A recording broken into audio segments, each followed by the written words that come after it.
Pakistan peoples party के chairman Bilawal Bhutto Zardari ने 27 फरवरी से मज़ार कायद से इस्लामाबाद मार्च का ऐलान गुज़श्ता रोज एक प्रेस कॉन्फ्रेंस में किया।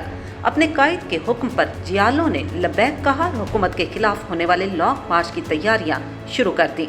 Member cantonment board Malir team Malik Zartash Aman Sharia Faisal पर अपनी टीम के हमरा 27 फरवरी से शुरू होने वाले लॉन्ग मार्च की तैयारियों में मसरूफ रहे और अवाम की आगाही के लिए लॉन्ग मार्च में शामिल होने के सिलसिले में बैनर्स आवेजा करवाए। मलिक जरताश अवान ने कहा कि हमारा कायद बिलावल भुट्टो अवाम को अकेला नहीं छोड़ सकता, बढ़ती हुई महंगाई के खिलाफ मिलकर आवाज उठानी होगी। मजीद कहा कि ये एक अवामी मार्च है। महंगाई, बेरोजगारी और नाअहल हुकूमत के खिलाफ भरपूर एहतजाज के लिए अवाम तैयार हो जाएं और इस लॉन्ग मार्च का हिस्सा बने।